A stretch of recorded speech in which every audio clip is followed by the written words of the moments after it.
Bismillahirrahmanirrahim. Assalamualaikum warahmatullahi wabarakatuh.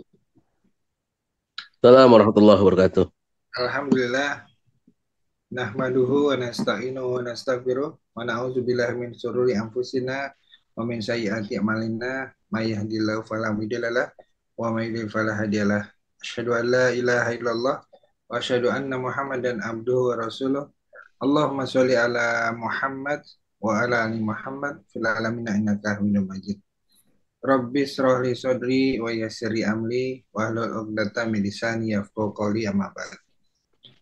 Alhamdulillah, puji syukur kehadirat Allah Subhanahu wa taala yang telah memberikan kita kesehatan, yang sudah memberikan kita kesempatan untuk bersilaturahim, berkumpul dalam Thalabul Ilmi ini dalam media Zoom online di majelis Halaqoh Jumat malam yang insya Allah kita selalu istiqomahkan untuk bersilaturahim dan berbagi ilmu, bersharing-sharing dan thalabul ilmi untuk menguatkan keimanan dan keislaman kita, dan semoga Allah meridhoi apa yang kita ikhtiarkan melalui media ini yang disiarkan secara online melalui Facebook Dompet Duafa Hongkong dan juga melalui media Zoom. Dan mudah-mudahan teman-teman yang menyimak acara ini bisa mendapatkan manfaat dari apa yang kita diskusikan pada setiap harinya. Dan malam hari ini insya Allah kita akan membahas mengenai seri penyakit hati. Penyakit hati ini banyak dan kita akan mulai dengan sombong dan ujub. Mudah-mudahan Allah meridhai apa yang kita bahas dan memberikan kekuatan iman dan tambahan semangat bagi kita untuk menghindari atau terbebas dari penyakit-penyakit hati yang akan kita bahas ini.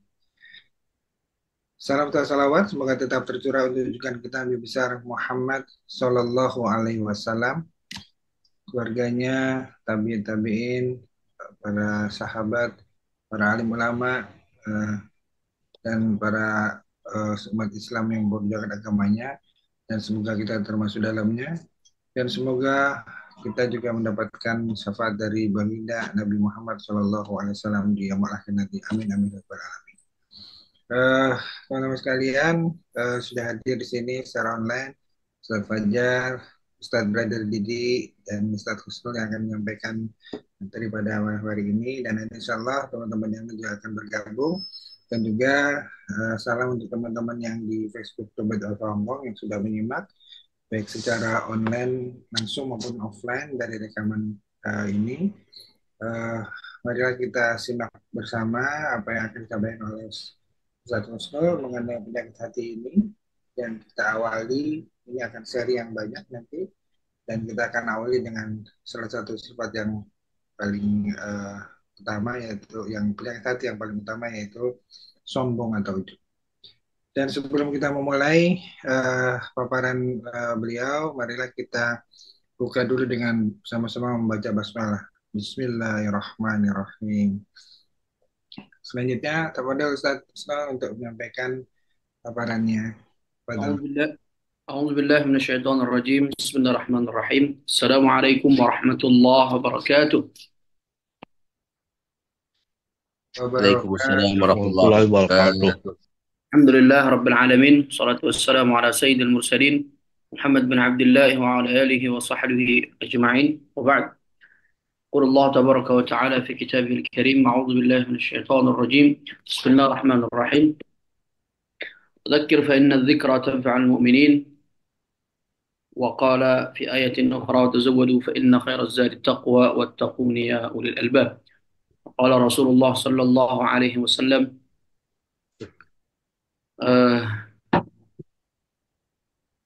اتقوا الله حيثما إياكم والظن فإن الظن أكذب الحديث. صدق الله العظيم وصدق رسوله النبي الكريم ونحن على ذلك من الشاهدين والشاكرين والحمد لله رب العالمين. Alhamdulillah, puji syukur kepada Allah atas segala limpahan nikmat dan karunia-Nya, sehingga alhamdulillah pada kesempatan yang mulia ini kita semua dianugerahkan oleh Allah kesehatan dan juga kesempatan untuk bisa sama-sama belajar, insya Allah sharing dan bertukar pikiran dan cerita. Ini adalah berkat nikmat Allah Subhanahu wa taala. Kemudian salawat beriring salam untuk baginda Nabi Allah Muhammad sallallahu alaihi wa ala alihi wasallam dan juga keluarganya, ahli bait Rasulullah SAW, para sahabat-sahabat Rasulullah sallallahu alaihi wasallam. Semoga Allah Subhanahu wa taala menganugerahkan kepada kita semua syafaat Rasulullah di hari kiamat nanti. Amin ya rabbal alamin. Amin. Ibu-ibu sekalian dimulakan oleh Allah Subhanahu, jamaah sekalian, ibu-ibu, jamaah sekalian dimulakan oleh Allah Subhanahu wa taala. Sefajar sama-sama kita hormati Pak Didi, sama-sama kita hormati Pak Adi, Pak Ghazali. Semoga Allah Subhanahu wa taala memuliakan kita semua. Amin. Dan semua jamaah yang ada di mana, di live Facebook. Semoga Allah Subhanahu wa taala memuliakan Anda juga. Amin ya Rabb. Amin, amin. Pada malam hari ini, insya Allah kita akan membahas tentang dua sifat yang berdekatan ya, dua sifat yang bahkan bisa dikatakan salah satunya adalah sebab dari yang lainnya, ya, yaitu ujub dan sombong. Ya. Jadi ujub dan sombong ini para ulama mengatakan susah ngebedainnya ya, sangat susah sekali membedakan antara ujub dan sombong, ya, karena ujub itu adalah apa namanya sebab ya kemunculannya kesombongan. Ya. Tipis sekali bedanya. Ya. Jemaah sekalian dimulakan oleh Allah Subhanahu wa taala. Pertama kita membahas tentang masalah ujub ya. Jadi kalau kita lihat ini apa namanya contoh yang paling gampang ya, yang paling gampang yang insya Allah kita bisa membedakan antara keduanya. Yang terjadi dengan iblis ya. Jadi sebelum dia melakukan kesombongan dia ujub dulu. Ketika dia mengatakan khalaqtani min narin wa khalaqtahu min tin. Dikala iblis diperintahkan oleh Allah Subhanahu wa taala untuk sujud kepada Adam, sujud penghormatan ya, bukan sujud sebagai apa namanya bentuk ibadah kepada Adam, tidak ya. Tapi sujud penghormatan, dan sujud ini adalah melaksanakan perintah ini adalah salah satu bentuk ibadah kepada Allah Subhanahu wa taala, yaitu ketaatan kepada Allah, bukan beribadah kepada Adam. Akan tetapi menghormati Adam sebagai bentuk ketaatan kepada Allah Subhanahu wa taala, dan taat kepada Allah itu adalah sebuah ibadah. Akan tetapi iblis menolak, kemudian mengatakan khalaqtani min narin wa khalaqtahu min tin. Engkau menciptakanku dari api dan engkau menciptakannya dari tanah liat yang lebih rendah ininya ya, menurut iblis. Mungkin, dan kita juga manusia ya, sebagai manusia biasa menganggap bahwasanya api itu mungkin ya lebih gagah gitu ya daripada tanah, tanah liat. Kira-kira seperti itu. Nah ini ujub ya yang terjadi pada iblis. Dia menganggap dirinya lebih baik dari manusia. Jadi sekilas pengertian ujub itu adalah merasa diri lebih baik dari orang lain. Ya. Itu ujub. Nah kemudian selanjutnya melahirkan kesombongan, melahirkan al-kibru. Al-kibru itu insya Allah kita semua tahu ya, kibr atau kesombongan itu adalah ketika kita meremehkan orang lain dan juga menolak kebenaran. Ya. Dan kebenaran di situ jelas, yaitu Allah memerintahkan. Jadi Allah, kalau Allah mengatakan kerjakan, maka itu adalah sebuah kebenaran. Ya. Itu adalah sebuah kebenaran. Nah, lalu kalau kita tolak, maka kita sudah sombong. Kenapa? Karena menolak kebenaran itu sendiri, yaitu perintah Allah Subhanahu wa taala. Nah, ini dua-duanya terjadi kepada iblisnya. Yang pertama dia ujub dulu. Setelah dia kena ujub, ya kemudian langsung direct setelah itu ya. Jadi kalau saya biasa menyebutnya sebagai saudara kembar ya. Jadi antara ujub dengan sombong itu saudara kembar. Ujub muncul duluan, habis itu sekian detik setelah itu muncul sombong, kira-kira gitu. Jadi saudara kembar yang bedanya cuma sekian detik, sekian menit lah. Ya. Meskipun apa namanya tidak mesti ya, tidak mesti setelah ujub itu selalu ada sombong tuh, enggak juga. Kadang juga terjadi terpisah gitu. Tapi kalau istilahnya itu ada orang yang sombong, itu biasanya pasti ujub dulu. Tapi belum tentu orang ujub pasti sombong. Tapi kalau orang sombong pasti dia sudah melakukan ujub itu dulu. Kira-kira demikian. Sehingga para ulama mengatakan bedanya sangat tipis ya. Paling gampang cara membedakannya adalah ujub adalah sebab dari sombong. Ya, kira-kira demikian.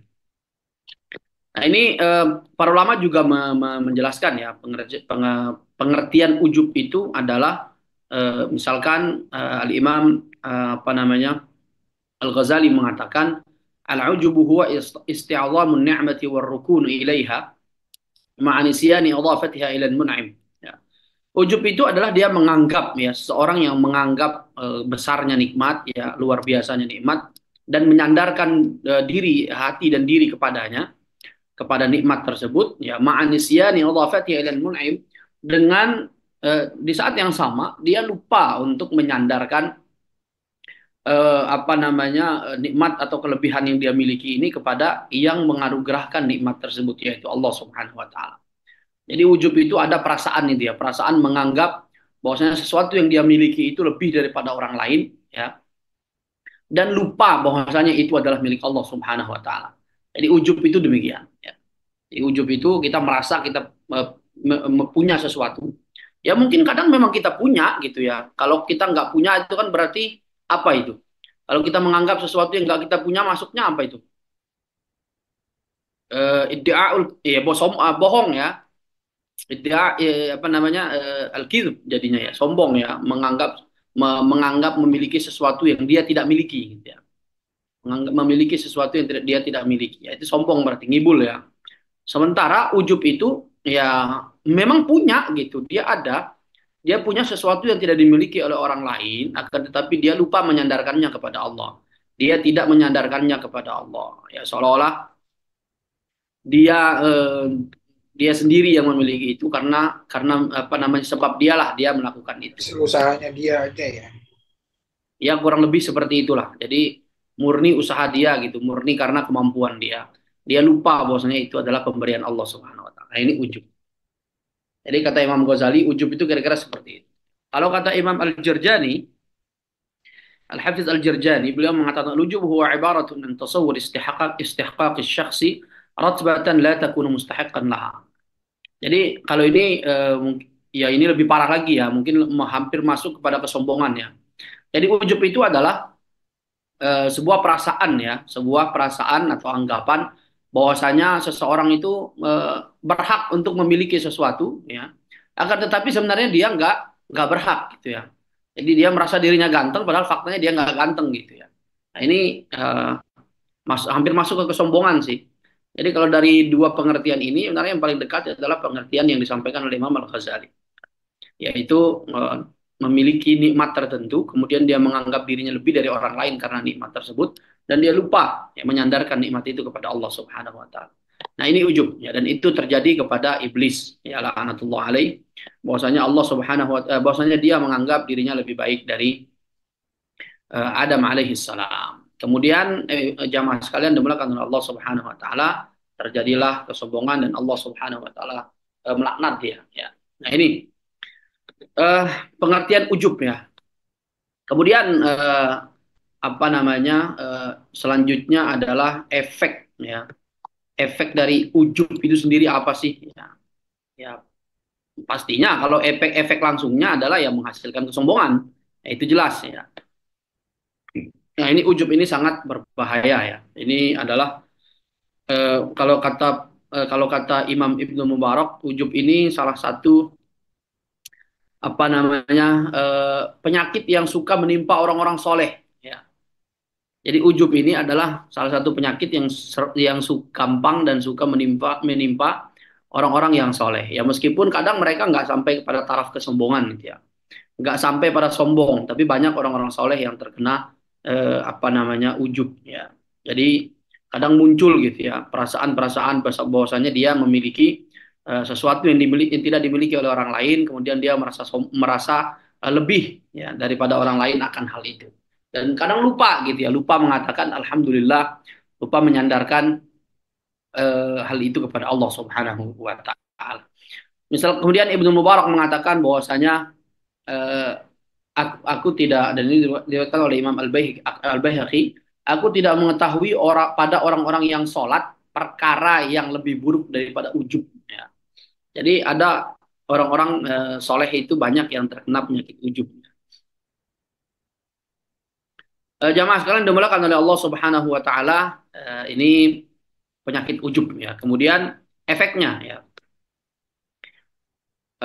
Penyakit ujub ini memiliki beberapa efek ya. Di antaranya adalah bahwasanya seperti yang kami sampaikan tadi, ujub itu mengarahkan kepada kesombongan. Ya. Imam Al-Hafiz Ibnu Hajar mengatakan, Al-Ibnu Jauzi mengatakan, "I'lam anna min asbabil kibri al-ujba, fa inna man u'jiba bi syai'in takabbara bihi." Beliau mengatakan, ketahuilah bahwasanya sebab utama kesombongan itu adalah ujub ya. Barang siapa yang dibuat bangga ya terhadap sesuatu, maka bisa dikatakan dia sudah masuk, terjun, terkena yang namanya kesombongan itu ya. Karena saking tipis bedanya gitu ya. Kemudian jamaah sekalian dimuliakan oleh Allah Subhanahu wa taala, efek yang kedua adalah ya, jadi yang pertama adalah ujub itu memberikan efek kesombongan. Yang kedua adalah annahu yatawalladu anhu al-katsir min al-akhlaq as-sayyi'ah wa sifat ar-radi'ah ya, katihi wa izdira'i wal akharin. Ujub ini dia melahirkan ya sifat-sifat buruk ya. Melahirkan sifat-sifat buruk, akhlak-akhlak buruk ya pada seseorang ya.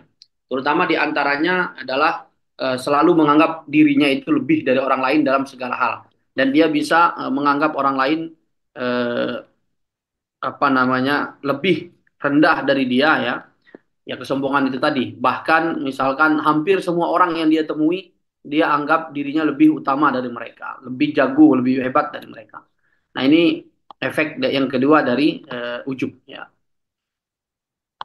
Kemudian yang ketiga adalah yad'u ila ihmalid dzunub wa nisyaniha fala yahditsul 'abdu ba'da dzalika taubah. Nah, kemudian selanjutnya adalah efek daripada ujub itu membuat seseorang itu cenderung melakukan perbuatan dosa ya, dan lupa untuk bertaubat. Nah, ini ujub ya, lupa untuk bertaubat. Kemudian yang keempat adalah yaj'alul 'abda yasta'zimu a'malahu wa ta'atihi wa yamunna 'ala Allah bi fi'liha. Yang kedua adalah yang keempat adalah orang yang ujub itu eh, dia suka membesar-besarkan amal perbuatannya ya. Dia suka menganggap amal perbuatannya itu wah gitu ya. Wow gitu. Jadi dan dia ketaatan terutama ya. Dia lupa gitu ya. Bahwasanya seseorang itu tidak boleh ya menganggap berprasangka, menganggap ya, atau menunjukkan ya bahwasanya kebaikan yang dilakukan itu wah gitu ya. Nah, ini tidak tepat ya. Ini efek-efek dari ujub, dan banyak lagi ya, ada belasan sebutkan ya. Dan hampir-hampir mirip sebenarnya. Kemudian misalkan diantaranya yamna'uhu an su'ali ahli ilmi. Ya, orang yang ujub itu dia akan merasa diri cukup dengan segala hal ya. Dia nggak butuh dengan orang-orang yang berilmu. Dia nggak butuh bertanya ke orang lain ya. Dia menganggap dirinya mengetahui segala hal. Dia menganggap dirinya mampu melakukan segala sesuatu. Dan banyak lagi efek-efek yang disebabkan oleh ujubnya, dan pasti yang berkaitan dengan masalah hati juga. Kemudian selanjutnya kita beralih kepada apa sih yang menyebabkan penyakit ujub ya, atau sebab-sebab ya dari ujub itu. Kenapa ujub bisa terjadi ya? Yang pertama adalah jahlul mar'i bihaqiqati nafsihi wa ghaflatihi anha. Sebab yang pertama yang membuat seseorang itu ujub adalah dia lupa bahwasanya dia tidak memahami dirinya sendiri. Dia tidak paham betul dengan hakikat dirinya sendiri. Dia lupa bahwasanya dia adalah hanya makhluk yang kerdil gitu ya. Dia lupa bahwasanya dia hanya ciptaan Allah Subhanahu wa taala. Kelebihan-kelebihan itu bisa saja diambil oleh Allah kapan saja. Kelebihan-kelebihan itu bisa diambil oleh Allah kapanpun Allah mau dan dimanapun ya. Nah, ini orang-orang yang suka ujub itu biasanya lupa diri gitu ya. Nggak sadar bahwasanya dia hanya manusia biasa ya. Kemudian sebab yang kedua adalah al-madhu wa tsana' wal itra' fil wajhi sababun qawiyyun min asbabil ujub ya. Sebab yang kedua yang bisa menimbulkan ujub adalah terlalu banyak terlalu banyaknya pujian ya, pujian kemudian pengakuan di depan umum ya. Jadi orang-orang yang biasa ujub itu karena dia terlalu sering mendapatkan pujian dan pengakuan di muka umum ya.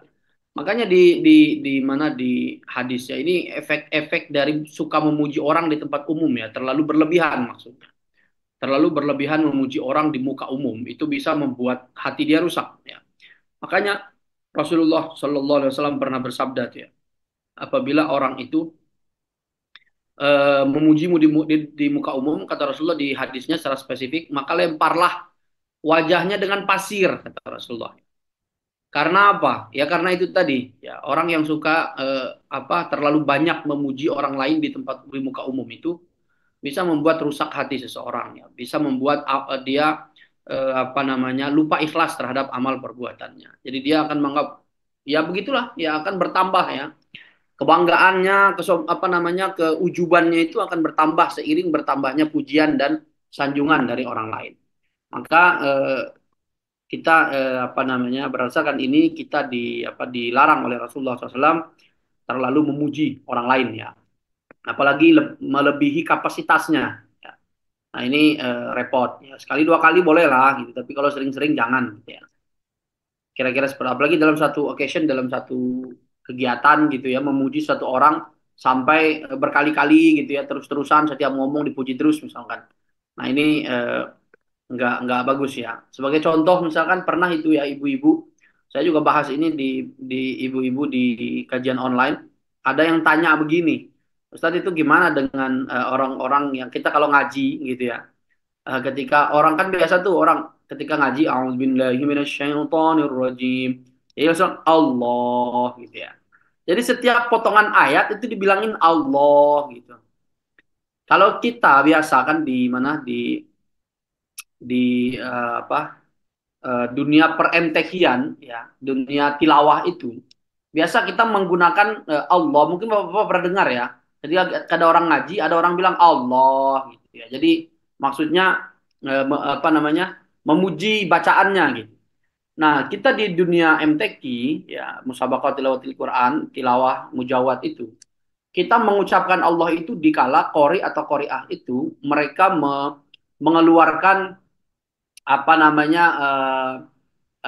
suara yang tinggi, yang sulit, kemudian irama misalkan ketika masuk irama jawabul jawab namanya, tingkat yang paling tinggi dari setiap nada itu ketika mereka sukses melakukan itu, apalagi kalau ditambah ada biasa yang kita sebut dengan ini lenggok emas namanya. Jadi lenggok emas itu adalah ketika dia seorang qori-qoriah itu mengeluarkan nada jawabul jawab, nada tertinggi, kemudian di saat suaranya lagi tinggi-tingginya notnya, dia ngasih lenggok getaran gitu. Nah, itu kita sebut getaran emas ya. Lenggok emas. Nah, itu biasa kalau dia sukses, kita akan langsung orang-orang yang mendengarkan tuh Allah gitu kencang banget ya.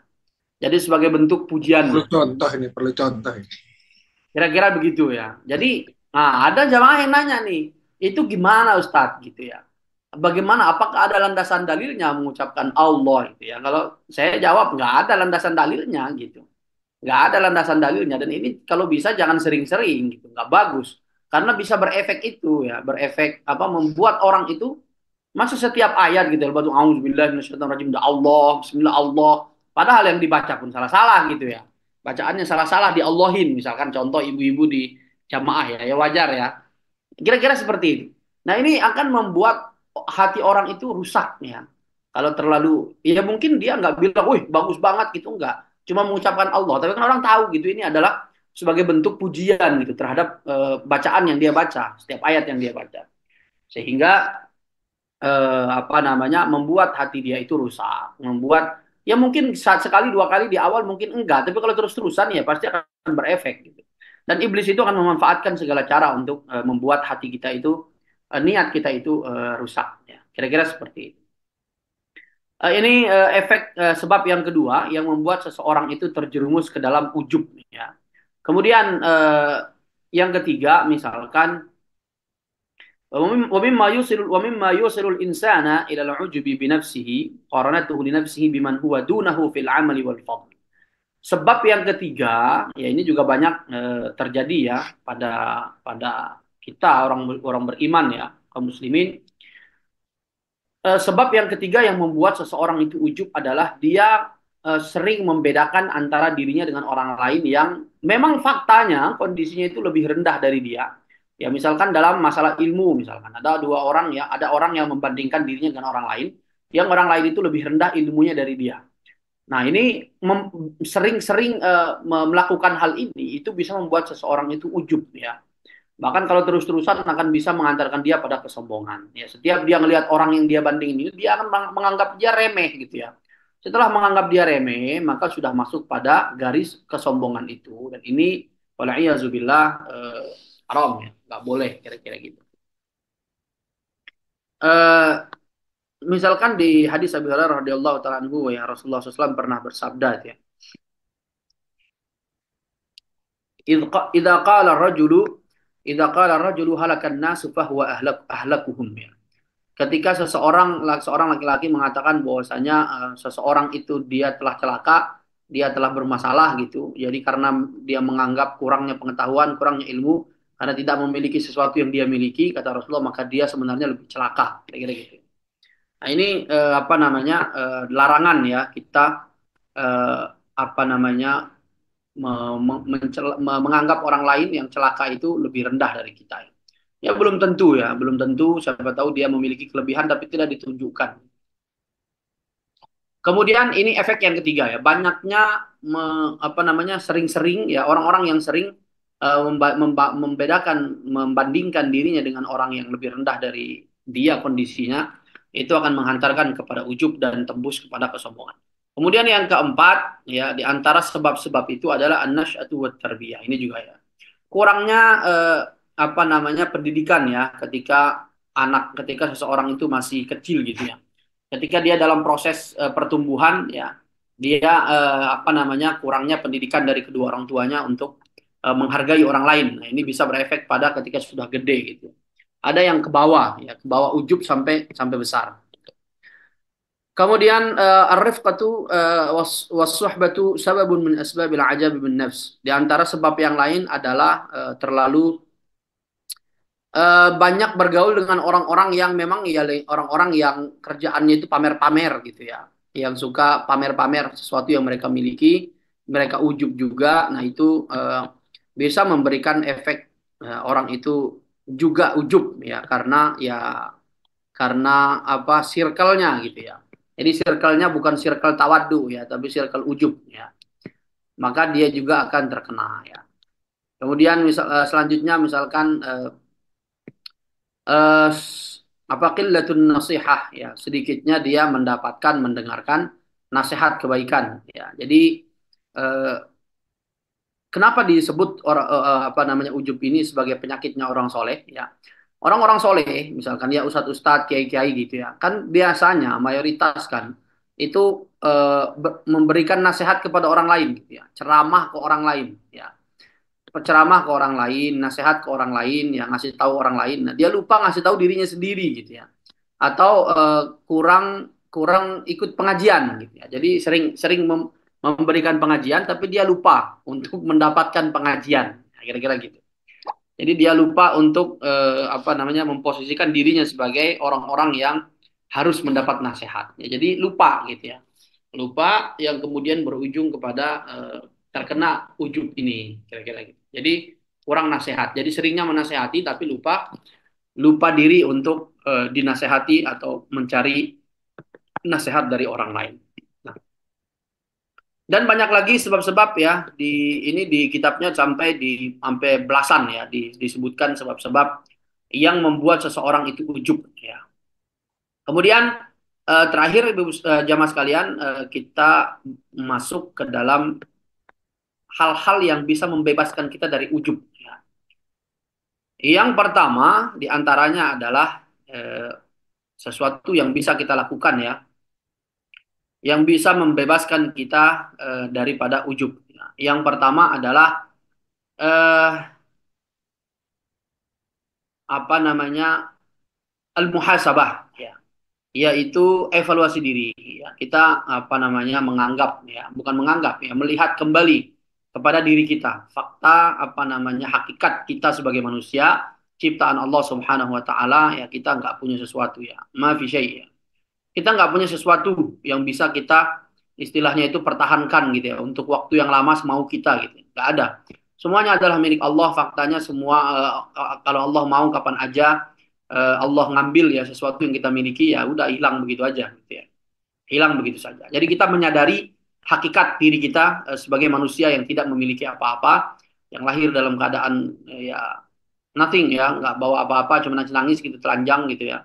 Kemudian kita juga akan mati dalam keadaan yang sama ya, kira-kira seperti atau bahkan lebih buruk. Wal'iyazubillah. Ya. Kemudian selanjutnya adalah al-hirsu 'ala al-'ilm 'ala ta'allum ya, wal qira'ah. Memperbanyak belajar ya. Jadi jangan hanya memberi nasihat, tetapi perbanyak mendengarkan nasihat dari orang lain. Ya. Karena mungkin kalau kita sering itu ya. Jadi kalau kata orang itu jangan lihat siapa yang menasehati gitu ya, tapi lihatlah apa yang diucapkan gitu ya. Jangan melihat siapa yang mengucapkan, tapi lihatlah apa yang diucapkan. Kemudian pengibaratan yang paling sering kita dengar itu apabila emas keluar dari mulut seekor anjing misalkan ya emas ya tetap emas gitu ya walaupun dimuntahin oleh seekor anjing kira-kira gitu. Jadi maksudnya adalah nasihat kebaikan itu ya akan tetap baik ya karena Allah Subhanahu wa taala mampu ya. Allah Subhanahu wa taala mampu mendatangkan, menghadirkan kebaikan itu dari mana saja ya. Bahkan dari hal-hal yang paling sepele sekalipun kebaikan itu bisa hadir kepada seseorang ya. Kebenaran itu bisa datang, bisa muncul ya, Allah bisa munculkan kebenaran itu kepada seseorang melalui cara apa saja ya, bahkan dengan cara yang paling sepele ya. Misalkan seperti raja siapa tuh Pak Adi yang dia mati gara-gara nyamuk masuk telinganya itu. Namrud. Namrud Ya. ya. Raja Namrud misalkan ya. Jadi Allah Subhanahu wa taala tunjukkan kebenaran itu ya. Tunjukkan kebenaran dari seekor nyamuk ya masuk telinganya gitu. Jadi kebenaran itu bisa datang dari siapa saja dan dengan cara yang paling sepele sekalipun. Maka jangan sampai kita menganggap diri bahwasanya kita mau mengetahui segala sesuatu, tidak perlu belajar, tidak perlu mendengar nasihat, tidak ya. Jadi kita harus lebih sering-sering mendengarkan nasihat. Karena penyakit ujub itu banyaknya datang kepada orang-orang yang soleh, orang-orang yang memiliki pengetahuan lebih, orang-orang yang memiliki sesuatu yang tidak dimiliki oleh orang lain. Kira-kira begitu. Jamaah sekalian dimulakan oleh Allah Subhanahu wa taala, banyak ya hal-hal yang bisa kita lakukan untuk bisa membebaskan kita dari ujub ya, termasuk sombong itu sendiri ya. Ya zikir kepada Allah, memperbanyak ibadah, kemudian ikhlas ya, memperbanyak ikhlas kepada Allah Subhanahu wa taala. Rasulullah SAW pernah bersabda innamal a'malu khawatimahu ya. Amal perbuatan itu dilihat ujungnya ya. Bergantung pada ujungnya. Jadi ketika kita melakukan amal perbuatan ya kita harus tetap menstabilkan niat ya, menjaga ya supaya niat itu tidak terus-terusan melenceng gitu. Jadi kita mempertahankan niat agar selalu berada di atas garis keikhlasan kepada Allah Subhanahu wa taala. Ya karena memang ya susah gitu ya. Masalah hati ini masalah yang repot ya, masalah yang kompleks sekali ya. Masalah yang sangat berat ya. Bahkan para ulama mengatakan ibadah hati itu jauh lebih utama, jauh lebih berat daripada ibadah fisik ya. Jadi ibadah batin itu jauh lebih berat daripada ibadah fisik. Misalkan sebagai contoh ya, sholat. Sholat itu kan ibadah yang para ulama mengatakan sholat itu ibadah yang bukan para ulama ya, Rasulullah SAW pun sendiri di berbagai hadisnya ya secara menyebutkan ya bahwasanya sholat itu min a'zamil ibadat ya, salah satu ibadah yang paling luar biasa.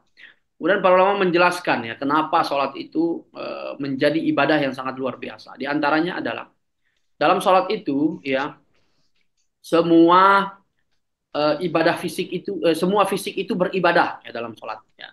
Jadi mata kita misalkan melihat tempat sujud yaitu ibadahnya juga. Telinga kita fokus gitu ya terhadap apa yang kita baca, terhadap apa yang dibaca imam itu juga ibadah. Jadi seluruh tubuh itu beribadah kepada Allah dalam sholat. Akan tetapi di saat yang sama ya dengan segala keutamaan ibadah sholat itu, di saat yang sama Allah Subhanahu wa taala mengatakan fawailul lil musallin ya, maka celakalah bagi orang-orang yang sholat. Loh kok bisa gitu? Orang-orang sholat yang seluruh ibadahnya, tubuhnya itu bergerak, yang ketika sujud seluruhnya sujud kepada Allah, ketika ruku seluruhnya ruku kepada Allah. Akan tetapi dikatakan celaka orang-orang yang sholat. Kok bisa? Ternyata sebabnya adalah fawailul lil musallin alladzina hum an salatihim sahun, alladzina hum yura'una. Ya. Sebabnya adalah dua. Yang pertama, otaknya nggak fokus. Ya. Jadi otak kemana-mana gitu ya, berpikirannya melayang, melanglang buana ke sana kemari gitu ya. Kemudian alladzina hum yuraun. Kemudian yang kedua adalah hatinya. Ya, dia tidak ikhlas. Yuraun ya, berharap dilihat oleh orang lain, dianggap oleh orang lain dan seterusnya. Jadi para ulama mengatakan sholat yang sebegitu wahnya, ya, yang sebegitu luar biasanya sebagai ibadah seseorang, sebagai kewajiban harian, ya, tapi di saat yang sama bisa gagal, bisa rusak gara-gara masalah hati. Sehingga para ulama menyimpulkan dari hal ini dan berbagai hal yang lainnya bahwasanya ibadah kolbu, ibadah batin itu jauh lebih berat dan lebih utama daripada ibadah fisik, kira-kira begitu. Nah, jamaah sekalian dimuliakan oleh Allah Subhanahu wa taala, ya memang faktanya demikian ya, nggak gampang ya. Kalau kita sholat ya gerak ya tinggal gerak aja gitu ya. Dan bahkan kita tahu ya bahwasanya syarat diterimanya amal dan ditolaknya amal itu ada dua ya. Yang pertama adalah keikhlasan, murninya niat, dan yang kedua adalah mutaba'atul Rasul, mengikuti sunnah dan ajaran atau berdasarkan dalil. Nah, ini ikhlas itu ya, ikhlas niyah ya, murninya niat, murninya intentions ya, itu adalah syarat diterimanya amal. Jadi orang sholat ya sebagus apapun gitu ya, tapi kalau otaknya nggak fokus, kemudian niatnya rusak, ya bodoh aja gitu ya. Kira-kira demikian. Nah, jamaah sekalian dimuliakan oleh Allah Subhanahu wa taala, ini masalah ujub ya. Sebenarnya masalah ujub ini kalau kita ini ya sebenarnya di saat yang sama kita juga berbicara ada masalah sombong ya. Sama ya, hampir hampir sama persis ya. Bedanya dikit aja ya. Jadi kalau kapan kita bisa melihat ya orang-orang yang ujub itu, kelihatan ujub itu, ya misalkan contoh merasa heran jika misalkan ya salah satu dari contohnya adalah ketika seseorang itu merasa heran, kenapa kok doanya tidak dikabulkan oleh Allah gitu ya. Padahal dia sholatnya udah ini sujudnya lama gitu ya. Kemudian doanya fasih gitu. Dan seterusnya. Jadi merasa kok bisa ini Allah tidak menerima doa saya ini kenapa? Nah ini udah ujub nih, udah masuk ranah-ranah sombong juga ya. Kemudian misalkan tanda yang lain misalkan ya merasa heran gitu ya kalau dia disakiti oleh orang lain dalam keistiqomahannya. Jadi dia menganggap saya ini udah istiqomah gitu ya, harusnya ya nggak ada hal-hal kayak gitu. Harusnya semua orang tuh menghormati saya gitu. Harusnya mereka tuh apa kalau bahasa kita tuh sungkem gitu ya. Kalau kata orang Jawa harusnya mereka tuh sungkem sama saya. Saya ini, saya ini itu, kira-kira gitu. Ah, ini udah masuk ya, udah masuk pada kategori ujub. Kemudian yang lain misalkan jika orang yang ada misal dia merasa orang yang mengganggunya ditimpa dengan musibah, maka dia langsung merasa "Ah, ini gara-gara saya itu. Gara-gara dia ngenyek saya, gara-gara dia tidak sopan sama saya, gara-gara dia tidak sungkem sama saya. Jadi merasa buruknya kondisi orang lain gara-gara efek dari buruknya perlakuan mereka terhadap dirinya, terhadap dia. Nah ini salah satu dari sekian banyak ya tanda ujub. Ya. Seseorang itu sudah terkena ujub, kira-kira begitu. Kemudian ibu jamaah sekalian dimuliakan oleh Allah Subhanahu wa taala, selanjutnya kita sedikit geser ke sombong ya. Sedikit geser ke sombong ya. Insya Allah kita semua hafal ya hadis Rasulullah SAW yang menjelaskan tentang definisi sombong. Al-kibru huwa batarul haqqi wa ghamtun nas. Rasulullah SAW mengatakan bahwasanya sombong itu adalah menolak kebenaran ya. Kemudian menganggap rendah, menganggap remeh, meremehkan orang lain. Nah, ini kesombongan. Nah, ini dua-duanya terjadi ya pada iblis.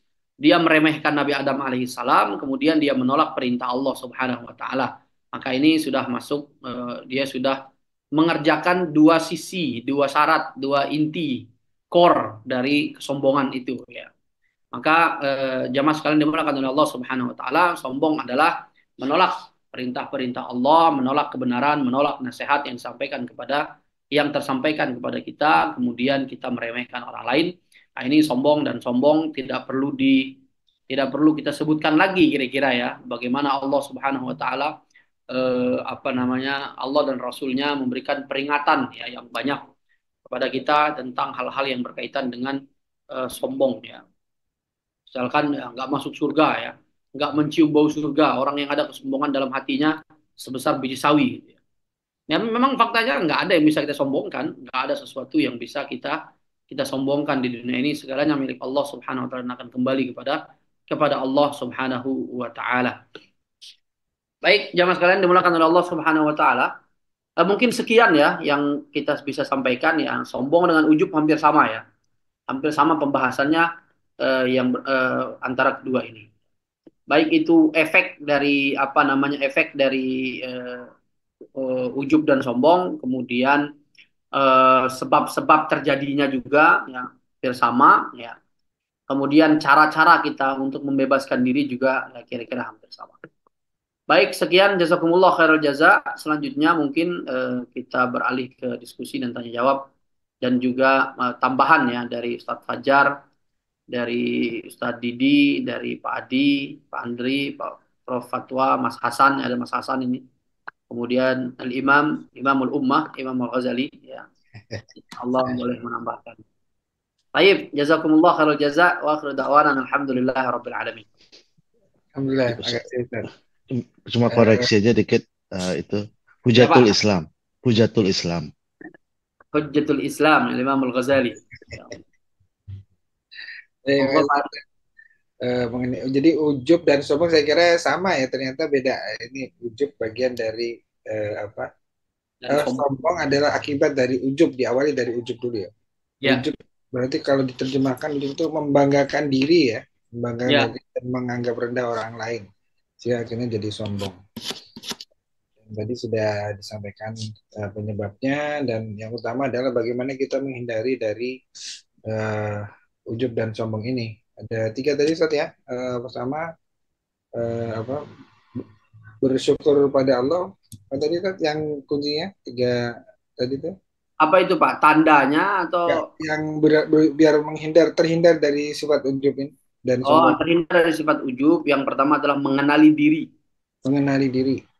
Mengenali diri, kemudian memperbanyak mendengarkan nasihat, kemudian memperbanyak ibadah ya. Ibadah, zikir pada Allah. Yang tidak punya apa-apa tadi itu yang mengenali diri tadi ya. Ya, kita nggak punya apa-apa, bersyukur kepada Allah. Allah Subhanahu Wa Taala yang menganugerahkan segalanya kepada kita. Ya. Oke, berarti itu mengenali diri itu dengan bersyukur pada Allah terhadap apa yang diberikan kepada kita. Baik, mungkin demikian ya untuk teman-teman yang di Facebook. Terima kasih sudah menyimak materi ini. Kami akan lanjutkan dengan diskusi dan jawab, dan tapi tidak disiarkan secara langsung, tidak direkam di Facebook Domain Dava. Terima kasih teman-teman. Dan